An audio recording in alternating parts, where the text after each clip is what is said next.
Caso Areta, cabeleireira que foi morta pelo ex-namorado.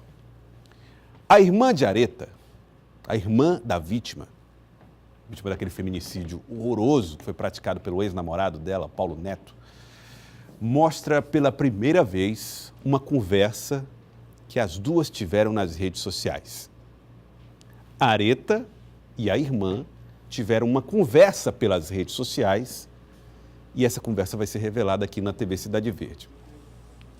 A Areta contou para a irmã que sofreu a agressão do ex-namorado e que foi à delegacia. O objetivo era registrar um boletim de ocorrência para evitar que o criminoso continuasse praticando os atos contra ela.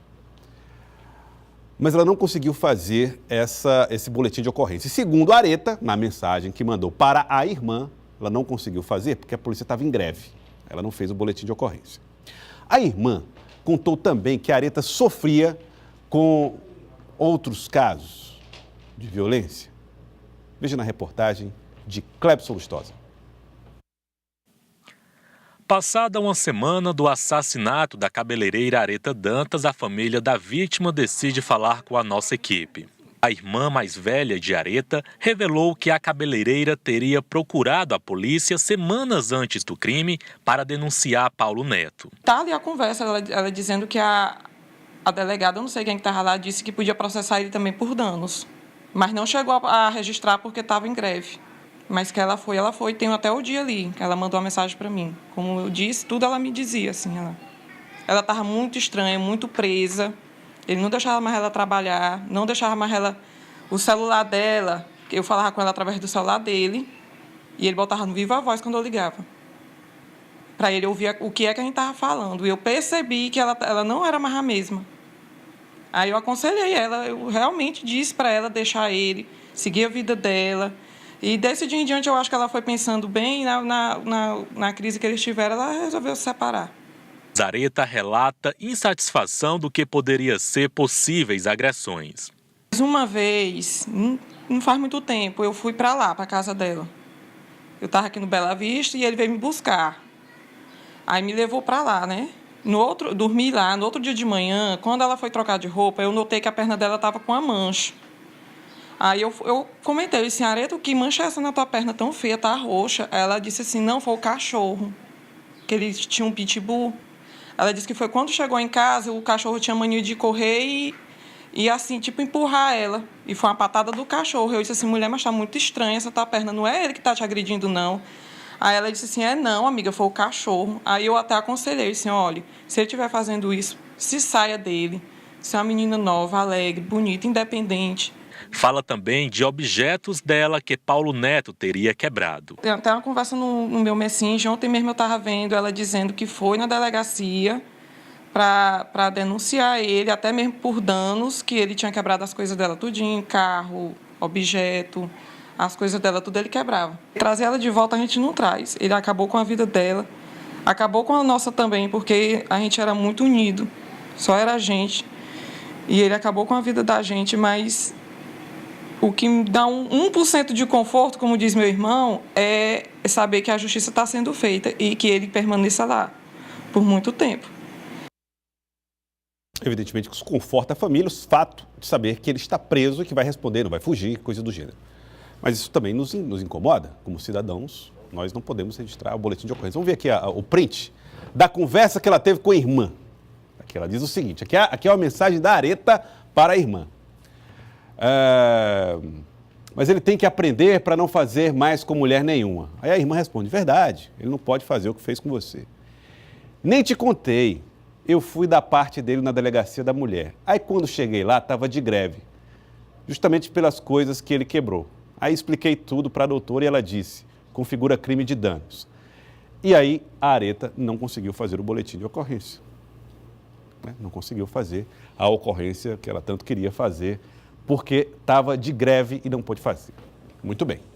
E eu já até disse aqui ontem que a polícia tem que fazer, não pode deixar de fazer. Embora eu entenda que exista o direito de greve do trabalhador, 30% dos serviços não podem parar e coisas do gênero. Nós procuramos o presidente do sindicato dos policiais civis para que ele explique para a população que tipo de boletim de ocorrência pode ser feito. O que a população pode fazer? Afinal de contas, a população não tem nada a ver com isso. Então vamos ver o que disse o presidente do sindicato, Constantino Júnior. O fato dela não ter conseguido registrar o boletim de ocorrência não impediria dela ser atendida, porque a delegada não está em greve. Quem instaura o inquérito para fazer a apuração, isso é atribuição única e exclusivamente da autoridade policial, é o delegado de polícia. Ela poderia muito bem ter procurado a delegada titular, poderia também ir na delegacia geral, porque a própria imprensa tem informado que a delegacia geral montou, né, um sistema de registro de boletins de ocorrência, e aí eu posso lhe dizer que já foram registrados muito mais do que 30% daquilo que o direito de greve determina. Mas não é o fato, não é um simples boletim de ocorrência que iria salvar a vida daquela senhora. Porque quando a polícia toma conhecimento de um suposto fato criminoso, o delegado titular tem que instaurar o inquérito, ouvir essa testemunha em termos de declarações, encaminhar ao Poder Judiciário, que muitas das vezes abre vista para o Ministério Público, e aí o juiz pode determinar ou a prisão preventiva daquele suposto acusado ou uma medida protetiva. Tudo isso, eu lhe digo bem aqui, não leva menos do que 3 meses. Então, eu que imaginava que o problema era a greve, o que eu ouvi aí do presidente do sindicato é que mesmo que tivesse normal, ia ter o mesmo problema. Eu entendi isso. Ou seja, a dificuldade de atendimento é um negócio tão grave no estado do Piauí. Tem até uma pesquisa que mostra que 8% dos casos de homicídio são elucidados no Brasil.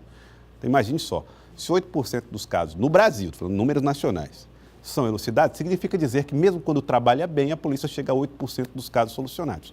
Então, nós estamos com um problema de segurança que talvez envolva não só a greve, que é um problema importante, como também estrutura, falta de capacitação, falta de pessoal e coisas do gênero que envolvem a estrutura da Polícia Civil e que nós precisamos lutar como cidadãos todos os dias, seja jornalista, professor, advogado, médico, todo mundo tem que buscar, pedir para que a estrutura de segurança no estado do Piauí e no Brasil seja fortalecida, para que a gente não tenha outras aretas por aí, porque precisa registrar queixa, aí está em greve.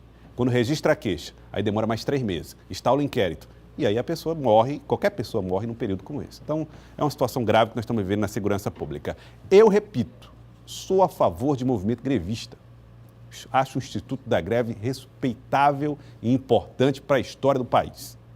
Porém, é preciso respeitar margens mínimas. Não é dizer registro este e não aquele. Não, 30% funcionando para garantir o atendimento. O STF, o Supremo Tribunal Federal, é que entende que a Polícia Civil não pode fazer greve. O Supremo Tribunal Federal acha que a Polícia Civil não pode fazer greve porque a Polícia Civil responde pela ordem nacional. E nestas circunstâncias, e por isto, não deve grevar de jeito nenhum. Não sei se o STF está certo, não sei se está. Eu particularmente acho que pode fazer, desde que obedeça os 30%, mas essa é uma opinião pessoal de um humilde jornalista. STF é quem decide. E decidiu que a greve não deve acontecer. Vamos esperar que a greve termine um dia e que a população volte a ser atendida como antes. E que o Estado possa bancar, pagar para que as delegacias funcionem como elas devem funcionar.